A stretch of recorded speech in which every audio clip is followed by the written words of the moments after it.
वारिस पठाण यांचा हाच प्रयत्न दिसून येतो की या सगळ्या लोकांना कुठेतरी अन्याय केलेला आहे सरकारने त्यांच्यावर, हे सांगण्याचा प्रयत्न आणि ते एक प्रकारे नरेटिव्ह चालवण्याचा प्रयत्न वारिस पठाण यांच्यासारखे लोक करतात.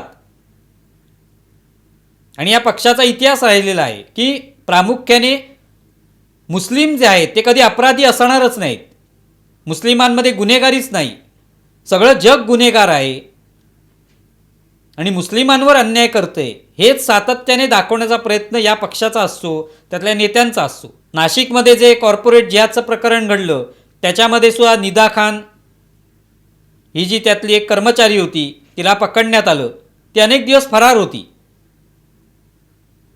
ती ज्या मतीन पटेल या नगरसेवकाच्या घरामध्ये सापडली, ते घरसुद्धा नंतर बुलडोझरने पाडण्यात आलं, जमीनदोस्त करण्यात आलं.